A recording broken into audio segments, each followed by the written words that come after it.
and every grocery store is running low on TP. They almost tricked us into thinking we needed it. You're fine with a couple rolls. Not for the year, but again, because it was scarce and became something that everyone was fighting over, I definitely looked through the closet and was like, all right, what shirt did I get from a comedy club or a fucking basketball game or some sort of PTA potluck giveaway where I'm like, I'm never going to wear that, but I might wipe with it. Hey, all you cats and kittens, Adam Ray here. Oh, boy, what an episode today. It's just me, solo, breaking it down, keeping it real, doing it up. Fuck, I don't know. I feel like I'm constantly now talking like a dad who's trying to fit in at a kid's birthday party. Not mad about it. I got a lot of shows coming up. Ooh, this weekend, Escondido, California. Come out and see your boy at the Grand Comedy Club in Escondido, California, the 26th and 27th of August. Tickets at AdamRayComedy.com. And then the following week, Labor Day, Tempe Improv, September 1st, 2nd, and 3rd. Come out and see me. Tempe Improv in Tempe, Arizona. It's where it all started, baby. My first time headlining was at this club, and I love it so much. Come out and see me. Tickets at AdamRayComedy.com. September 4th, we had to cancel the Sunday show because I'm going to the Emmys, baby. Woo! Pam and Tommy's nominated for 10 statues. Hopefully we get at least one. And yes, I am throwing myself into that mix. I will be rushing the stage, Price is Right style, if we win. So look out for that. Set your DVRs for the Emmys. I might be on the stage with a couple drinks inside me and a statue in my hand. Or in my pants.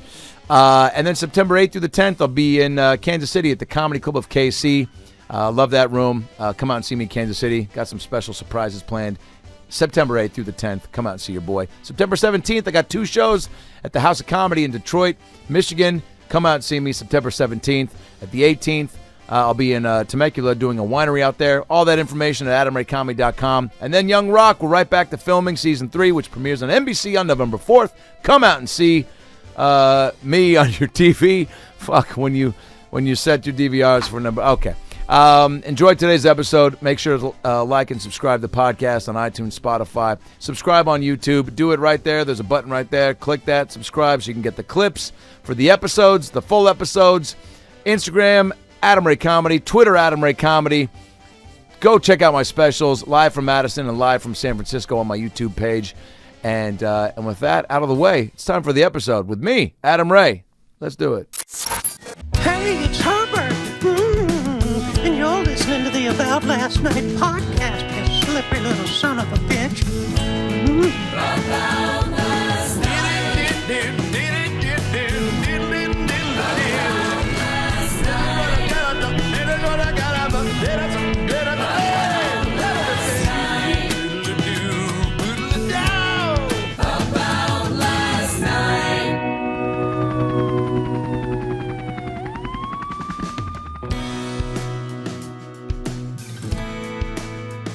Welcome back to the show. Welcome back to the show. How are you? Adam Ray here. Sam over there on the ones and twos. We got a doozy today. We got a doozy. Getting texts. I love when people say that. We got a good one today. Oh boy. We got the guy who invented baked beans coming in. The guy who invented baked beans coming on the podcast. I actually would love to talk to that guy.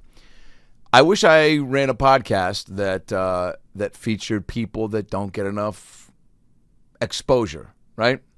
I think some would argue that that actors, comedians are overexposed, right? Social media. There was a time when you didn't know what the fuck Kim Kardashian ate for lunch. You still don't, I guess, really.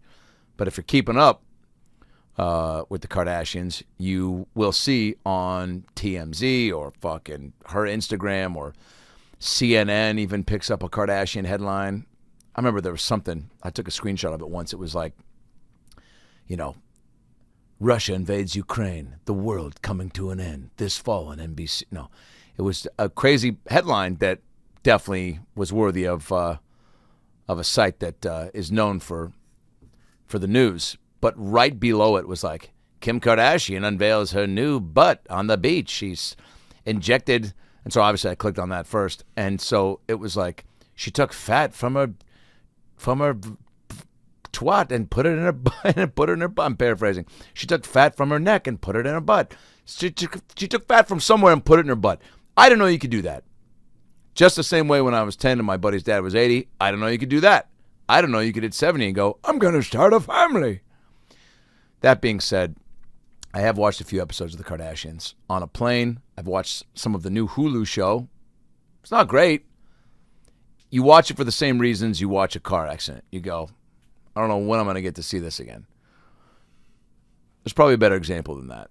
I used to say the Kardashians are kind of like hockey for me. I got to see it live. You know, can't watch hockey on TV. Didn't grow up with the team, so have no real affiliation on that front. But it's like hockey. The fights live make the sport, right? The excitement, it's all on the ice. With the Kardashians, same shit. If, you know, I saw them at a Starbucks and you know, they were getting into a fight and, you know, Kim K's like, you know, to Caitlyn, you know, you don't know what you're talking about, Caitlyn. I'm having guy issues. And he's like, what do you mean I don't know? I used to be one, right? Then I'd be like, I might order another set of egg bites and sit down and watch to see how this unfolds. I digress. Do you guys ever poop? You guys ever sit down to take a poop? This is what I want to open today's show with. Poop talk. We all do it. We've all had good days and bad days involving poop. We've all had those days where you go, man, I feel like I truly emptied a version of me into the toilet that hopefully will never see the light of day again, based on based on what you did the night prior, based on what you're about to do. Maybe you had some bad tacos or some good tequila, or maybe you don't remember. That's always scary when you wake up and something just goes right through you and you're like, poof. It's almost like when you see your dog eat something, but the tail end of it, and he or she looks up at you and is like, and just like the last bit, and they're like, and you're like, fuck. I don't know if you ate a button or a fucking weed brownie, but you're chomping and licking your lips like you did both. And I can't go for that. Who sings that, Sam? Hall & Oates. I went to a Hall & Oates show once, a little tangent here, in San Diego. And me and this girl were at the show. We were definitely the youngest people there. Hall & Oates crowd is like, the mean age is like 59, 70. It's up there. And we were dancing and enjoying our seats and enjoying the music. Hall & Oates fucking slaps. They bring the heat. Maneater, I can't go for that. Your kiss, because your kiss is on my list. Because your kiss is what I miss. Because your kiss is what I miss. And I turn out the lights. However it fucking goes, they were bringing the heat, dude, and we were all here for it. And it was outdoors. Daryl Hall and John Oates, I think. Not sure which is which. I think Daryl Hall is the one with glasses and the big Lebowski haircut. He is the dad you wish you had. And that should be his fucking, on his business card.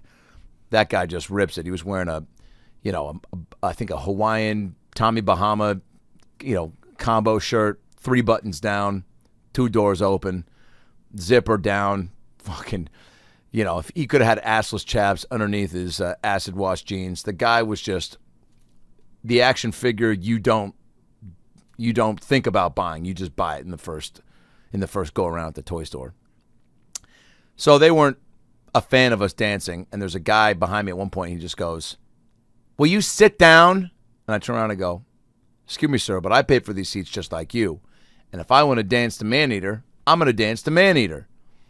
And then he goes, "Well, I can't see." And I go, "That sounds like a personal problem," which, shout out to my mom, Puddin'. That's one of her famous lines whenever you're complaining about something. She goes, "Sounds like a personal problem," which is a great fucking comeback. That guy didn't like it.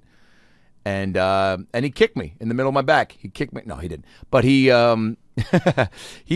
felt like he was going to do something. You know when you get into a scuffle and then you turn back to the show or, whatever. If you're on an airplane and you turn back and you fucking stop pushing my seat, right? Which I've had people do to me when I'm poking on the, we talked about that with Sickler on the episode when I was hitting the TV apparently on the seat in front of me a little too hard for his liking. And he turned around and then he had to go back to his TV. It's like, you're right there. So I turned back anticipating some some retaliation on his part. A kick to the back. I thought even maybe like a drink. He looked like a guy that would go, or even like, pretend to, spill his popcorn, but like onto me. That seemed more his speed, which I wouldn't have said anything. Maybe I would have. Maybe it would have been like, you got the nerve to throw popcorn at me. So you ever sit down to take a poop and you don't check for the TP first. You're already settled in and you're just trusting that everything is where it should be. And again, this is one of those poops where you're like, wish I was at home. Wish I was at home because I'd hop right in the shower. And you don't have that luxury. You're like, hey, man, I didn't want to stop at this Dairy Queen, but I'm in fucking Barstow. And when you go into Vegas, for some reason, there's like 9 homes, 2 gas stations, 12 meth heads, and a Dairy Queen. And they usually don't have blizzards. I was at the Barstow Dairy Queen once, not to brag, and I'm in line, and I hear a guy in front of me say, you gotta be fucking kidding me. And why he said that was the cashier said, we're all at a blizzards, to the guy that was at the register. He was in line. 3 guys deep was, you gotta be fucking kidding me. And he was pissed because they were out of blizzards. And if you're at DQ and you're not getting a blizzard, what the fuck are you doing there? Who's ever said, can I get a cheeseburger at Dairy Queen? That's dangerous. I can't go for that, Hall & Oates style. You know what I can go for? An Oreo cookie blizzard. You gotta be fucking kidding me. He goes, we're all out of blizzards, he said. He announced it to the crowd. He said it to the guy in front of him, and then he announced it to the crowd. And this guy was furious. And then he said, and I quote, just kidding. Oh, I'm in the back applauding. The guy who goes, you gotta be fucking kidding me, goes, why would you say that? Why would you even joke about that? That's why people come here. We're in the middle of a fucking desert. You fucking have the nerve and the nerve to fucking say that you guys ran out of blizzards, that the blizzard machine is down, That's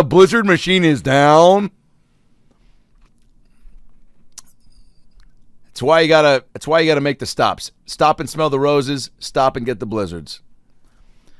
So I'm taking a poop, and I reach down. No TP. No TP. We're coming out of a pandemic where that's all we wanted was TP. Remember when things shut down and they were like, get to the stores, grab all the deodorant, granola bars, and toilet paper you can, because it's going to be a shit fest, baby. You've heard of Woodstock 99. Get ready for Diarrhea Fest 2020. I don't know. I don't know what people were eating during COVID to where everyone was just like, that's all I'm going to be doing is shit. They made it sound like you called up a friend and you're like, how's COVID been? Can't stop pooping, man. Left and right. Thank God I went to the store and bought toilet paper for the next 40 years. Also, it definitely did make everyone take a look in the mirror and go, which t-shirts can you do without?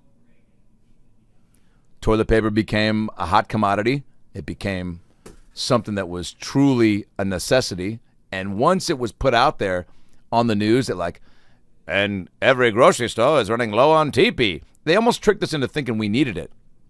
You're fine with a couple rolls.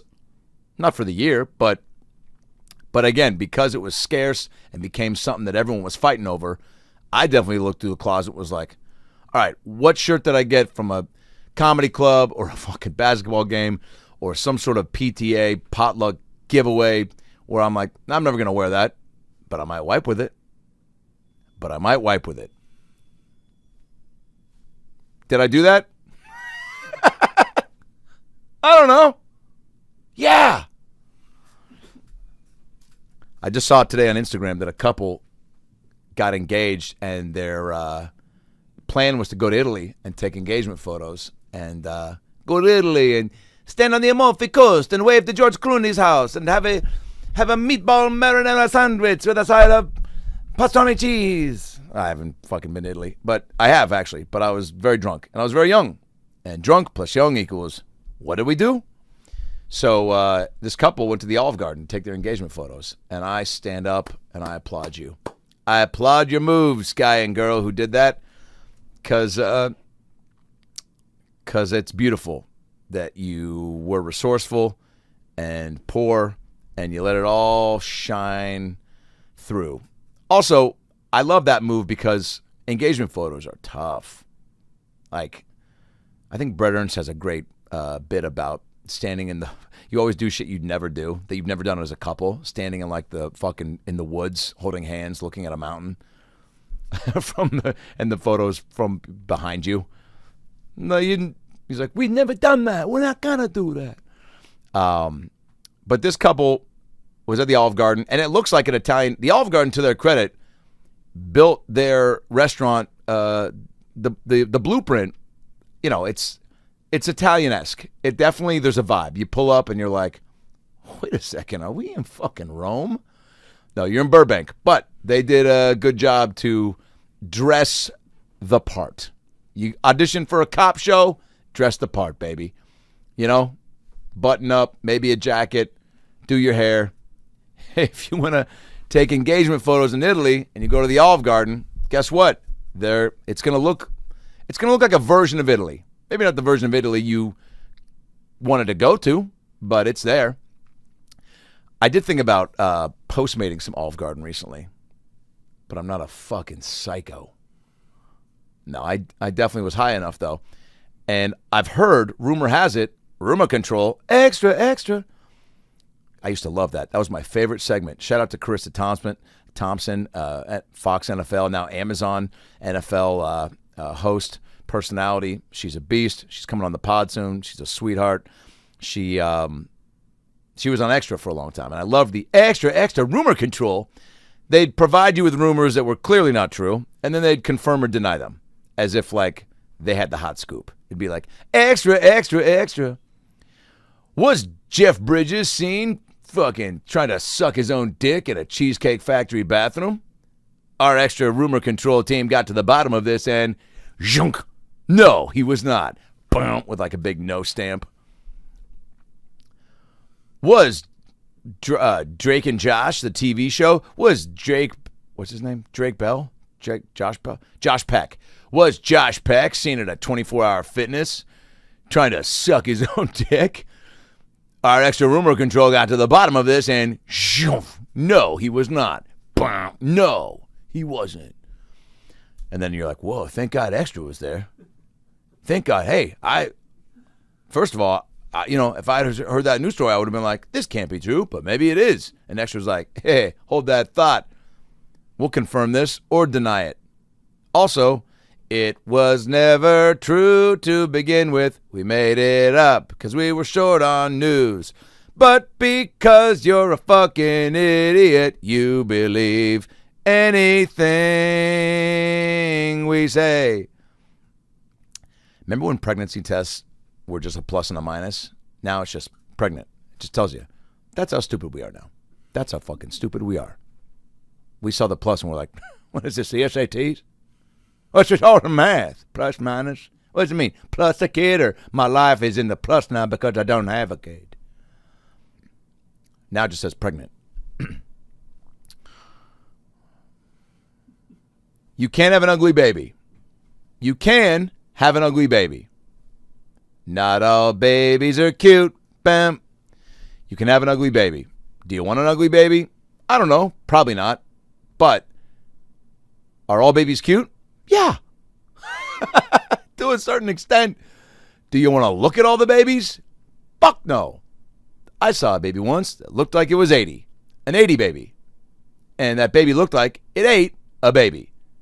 And absorbed its soul and became 80. Now, I'm not going to say which one of my friends' babies that is, because that baby has grown up now. But there will come a time when I'm cool enough with my friend's kid to where I'll, when they're firing back at me, here's fun Uncle Adam, right? And they know I'm a comedian, right? I'm doing this, so I have more grounds to kind of make jabs back and forth. There's a time and a place. Then, yeah, I'll probably, shoot a truth dart to his heart and be like, hey, remember you as a baby? Man, I do. Every time I saw you, I puked in my mouth. And he'd be like, oh, fuck you, that ain't true. Yeah, it is. Every time. Hey guys, Adam Ray here for the About Last Night podcast, and I'm sitting down because I got some big news. Usually I'm standing up to do comedy, but I'm sitting down now because I got the deal of a lifetime. First of all, sitting is bad for you. We all know that, whether we're sitting on planes or sitting on a beanbag chair watching porn in front of our kids. There's just too much damage you do on the body. Thankfully, Axion has come up with a chair that allows your pelvis to move the way it does while you walk. So all 33 vertebrae align into perfect posture. The result? Better breathing, better blood flow, and relief from the pain. It's crazy what you can do when you set your body to do it. Now, these guys are homies of mine. My buddy Dennis worked with the Clippers as their doctor for 27 years. He runs a wellness center called Peak Wellness. He's a fucking gangster and has saved me from surgery numerous times. I actually met Justin Bieber at his place. And I was in my boxers getting cupping done, and Bieber and I locked eyes, and I was like, this is how we were supposed to meet. And Bieber smiled, and I never saw him again. But this chair is a game changer. It's changed the way I live. It's changed the way I breathe, the way I sit.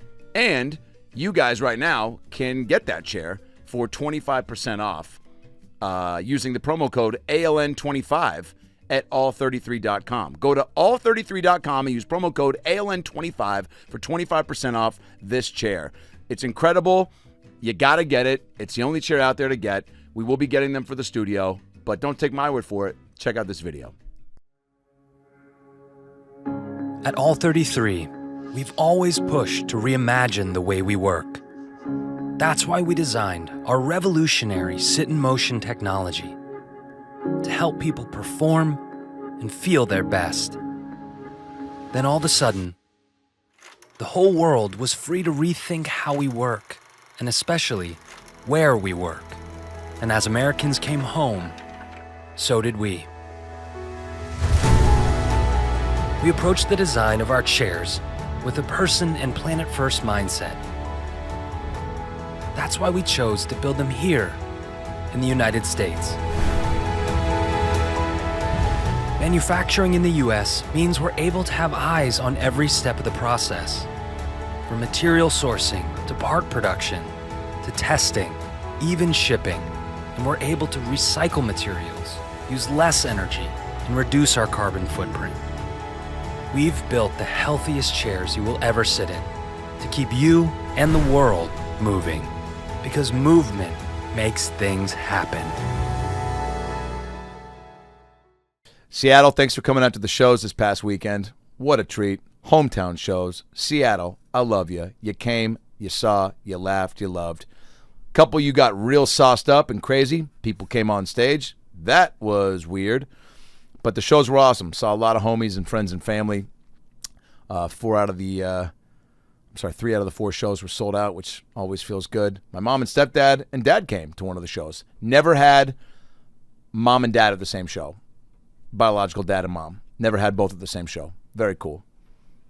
Didn't get super emotional about it or cry. But you clock those things. You go, oh, this is cool. And a great show. That one was for them to be at. Laughs Comedy Club, shout out to them. They do things right. Seattle's a great comedy city. People come out to laugh. They get it. They're open-minded. They're also down for the edgy. There's a great bar across the street that we sang karaoke at after. Sandy Danto, who came to feature for me. Shout out to Sandy Danto, a.k.a. Ronnie Breakfast. He crushed. He does this karaoke song. I've posted it before. It's a Spanish song. I think he has a Spanish version of the song, and it's phenomenal.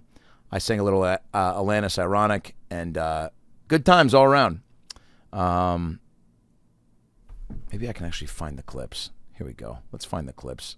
I want to find da da da da da da da da. Fuck, I'm not gonna find it. Let's see. Karaoke. I got 2. Oh man. Maybe I sent Sandy one. Did I send him one? Wait, here we go. Nope. Yeah, here we go. Here's Sandy singing. Ready?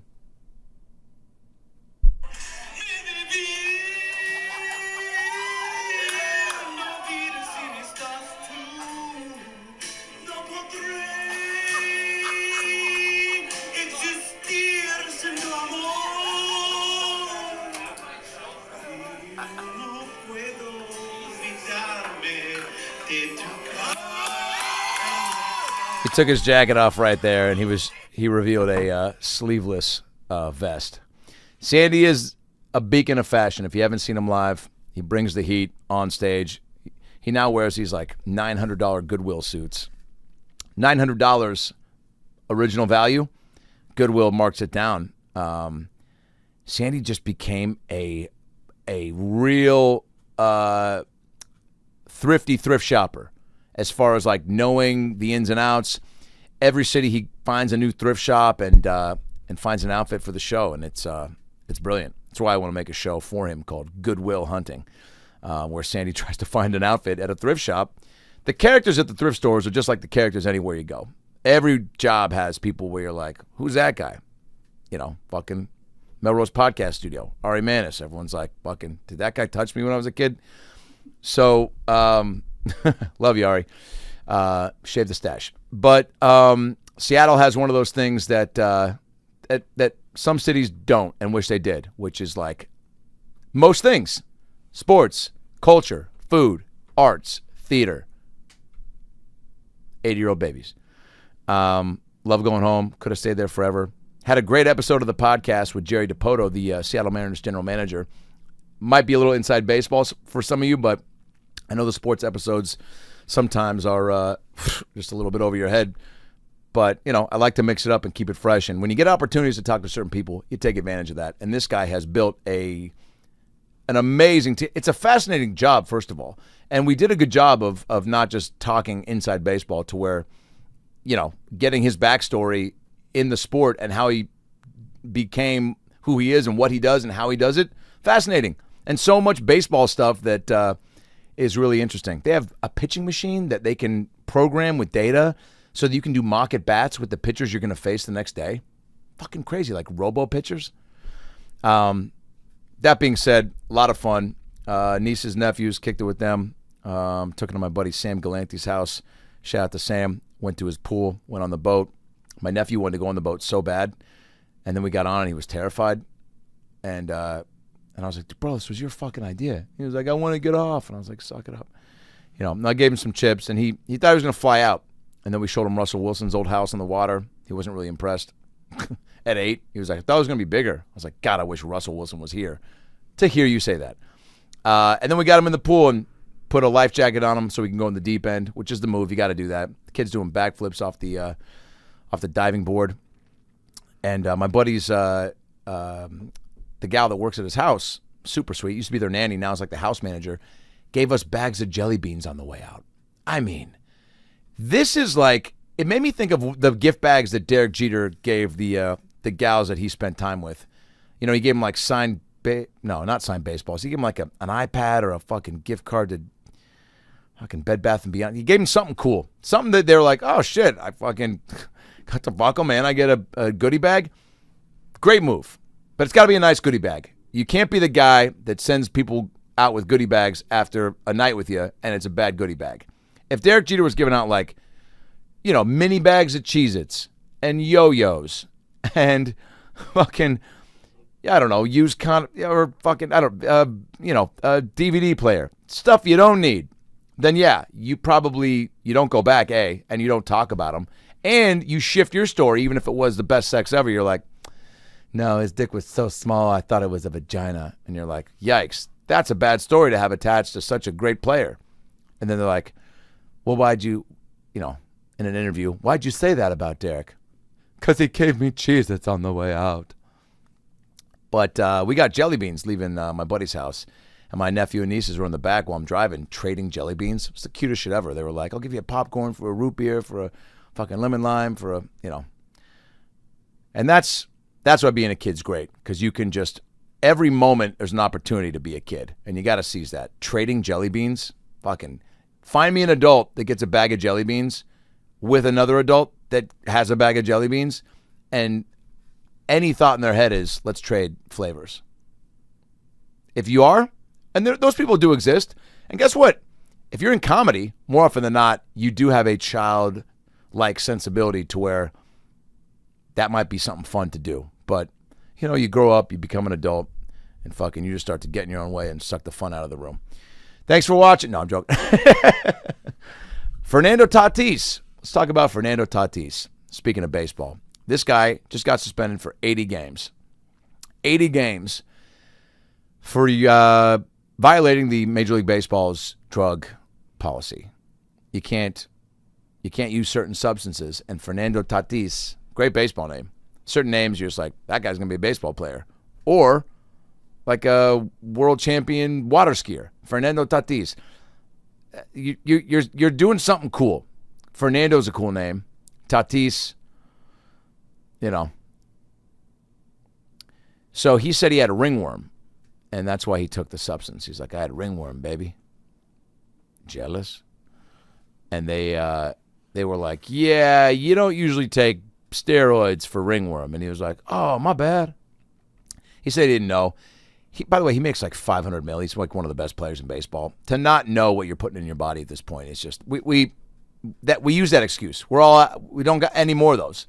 All the leeway and fucking understanding, we're all fresh out of that here at People City.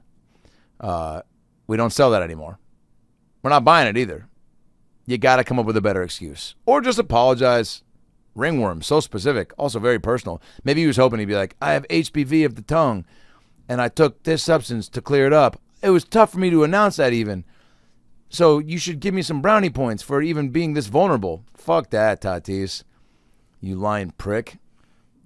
That's a hard stance. No, he seems like a great guy. But I don't know, dude. A lot of the players and personnel on the Padres have come out and been like, he's a young kid. He just needs to take accountability. But this is like, I think he hurt his hand motorcycling last year, a few years back. So clearly, like, you know, there's certain things you do as a teammate or an employee in any job if you really give a shit. You don't put yourself in harm's way. You try to, you try to keep yourself together before big moments, especially if you're a baseball player and you're making all that money. It's your job. Don't be doing things that are going to put you in an opportunity to screw things up. Also, kids look up to you. I do remember the first time I was a kid, and I remember like being disappointed by a baseball player. I think it was Randy Johnson. I've talked about this when he screamed at me when I was trying to get an autograph. Randy, I'm sure you're a good guy, but you screamed at me and several other kids. And hey, we are not over it. We are scarred from the inside out. Emotionally, the way that you screamed as a 6'10" man at a 5'6" boy was terrifying. It was terrifying. Then you drove away in your Ford Bronco with tiger stripes painted on the left and the right side. Vroom, vroom, vroom, with a fuck you in your left hand, looking in the rear view mirror. As the kid screamed, ha! And the tire screamed, and you looked back with those devilish eyes that said, don't ever ask for a signature again, 'cause I'll scream at you. Monkeypox, who's got it? Who's got it? Raise your hand. Let's just get it out of the way. Come forward. It's like the lotto. If you win the fucking Mega Millions, step forward, show your face, so that people have a chance to fucking Hunger Games you, take you out, and fucking, or, you know, at least just tell us who's got it, man. Let's not beat around the bush on this. Come forward. There should be a day where everyone just has to be on one Zoom and you get tested, like, or scanned. Maybe there's like one big scanner the way they have at the airport when you walk through, and they're like, oh, you don't have a metal plate in your asshole, or hey, there's no cocaine in your backpack.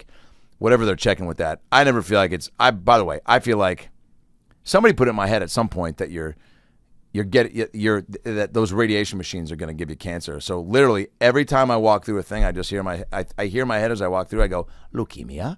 As I walk through, I'm just like, I'm going to get I just got something. Was it worth this fucking flight to Des Moines, Iowa? Fucking zoom. I'm like, hey, I just felt a weird sharp pain in my head. Whatever, though. It's part of it. Got to play the rules, play the game. TSA PreCheck is a game saver. I also got Clear. That's a game changer. Time saver, game changer. That's what I meant to say. If you don't have Clear and you fly all the time, figure that out. It's like nobody has it. So it's always like There's 19 employees standing there at Clear. Way too many hands and eyes to do one job. And it's so quick. They're like, let's scan your eyes. That's also cool. The airport's so mundane and boring at this point. And they're like, you walk up, you feel like you're in a fucking Men in Black movie. They're like, please, let's scan your eyes. And you go, and then they're like, just do what your eyes are doing when you took the picture. And you're like, my bad. And like, again, I'm like, sorry, I was very baked when I took the picture that day. So I'm trying to, recreate the how dilated my pupils were. And so I was like, and then it goes, and then your picture comes up. It's very cool. And they're quick, and then they draw something on your passport, they literally could put anything, and I'd be like, yeah, that's fine. They do a mark on something, and they have to mark. People in positions like that just have to mark stuff. So they're always like, okay, let's see, that's your name, and this is that, and fucking, 69, times 69 is, I don't know what it is, actually. And this is an embarrassing moment. I don't know what that is. And I don't even want to take the time to figure it out. And I'm okay with that. I stopped worrying about math a long time ago. The lengths I went to as a high schooler to figure out the things about math that I knew I'd never need is just troubling. Mrs. Crowley, I'd go in at 6 a.m. every morning, senior year of high school, Shorecrest. Mrs. Crowley, can you help me get better at math? I want to ace these tests so I can get into a good college. She's like, there's no fucking chance. You're stupid with this stuff. She didn't say that. But she said it with her eyes. And I appreciate that about her. She had a lot of chutzpah. And she also was just like, she talked down on me, which is fine. I would raise my hand more often than not with the wrong answer. Just because I was like, I haven't participated in a while. And I'm also talking and being distracting. I was trying to make jokes in math. But also I was just like, I remember saying at one point, when are we going to need the quadratic formula in life? Oof, she didn't like that. That's basically like asking Wolfgang Puck, why can't we get any ketchup?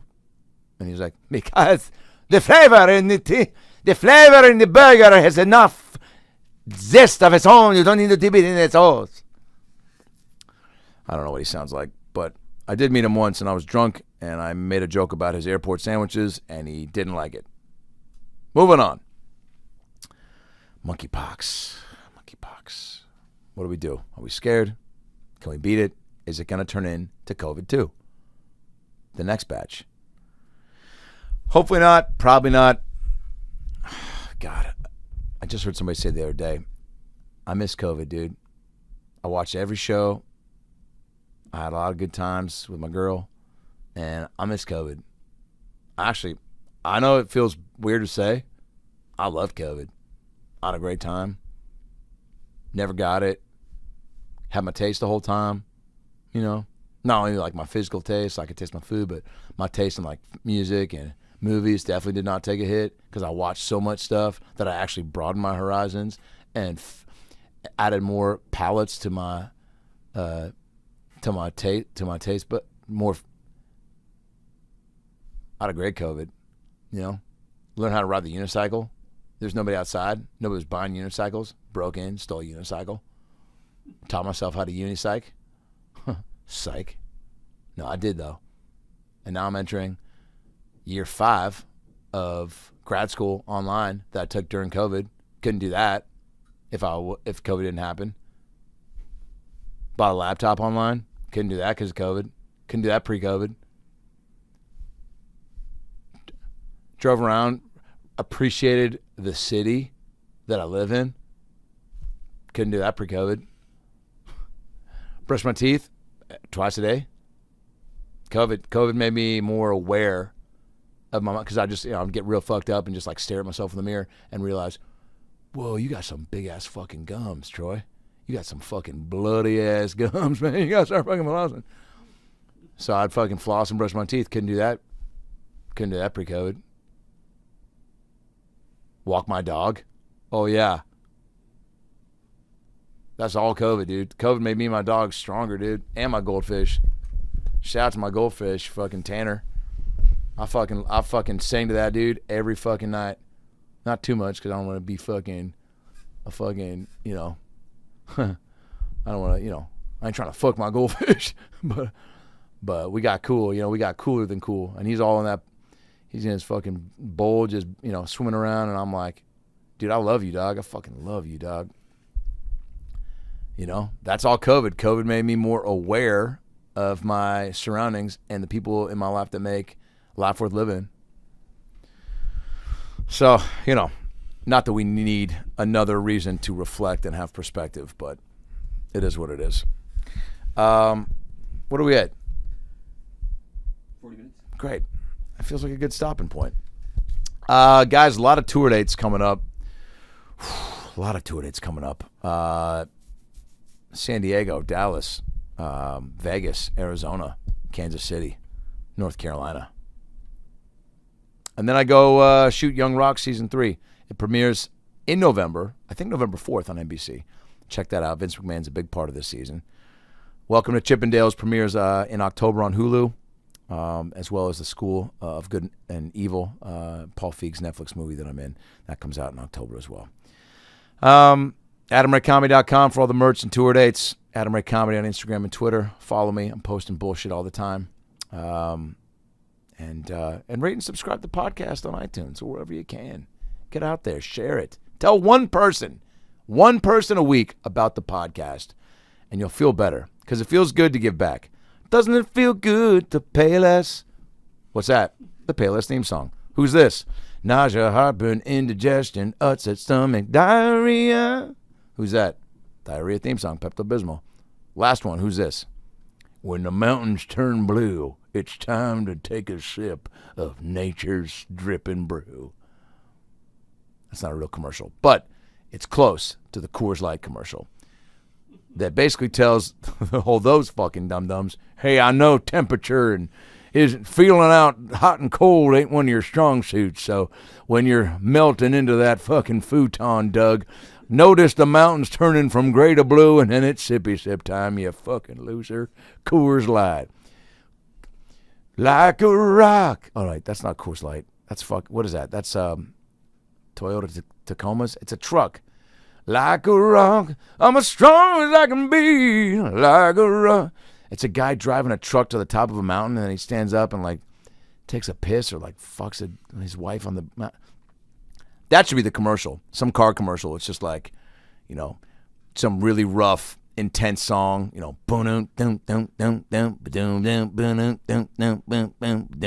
like when you are trying to figure out life's ups and downs, the tribulations and trials have become too much. Get into a 4-door Honda Civic. Drive to the top of the mountain and just let it swing out. Don't even wear pants. Drive it with your wiener. And she'll think it's cool that you've got 2 joysticks. And then get up to the top of that mountain and propose to her. Honda Civic, the cars, the car that it's a guy thing. Yeah. All right. Hey man, sometimes you end the pod on a high note. Sometimes you just end the pod. Good night, everybody. Zoa. Thanks, Rock. Guys, Adam Ray here for the About Last Night podcast. Hope you enjoyed that episode. It was a good one. A lot of laughs, a lot of tears, a lot of stuff to think about and chew on, huh? Because that's what life's all about, chewing on the good stuff. Nobody said that. Maybe Denzel did. Maybe Tom Hanks did. Maybe they said it together in Philadelphia. The point is, click subscribe right here on the ALN logo so you can get more episodes and stay up to date when new content drops, highlights, animations, clips. It's all here for you, baby. I'll see you next time. Whoop, I don't know how to blink.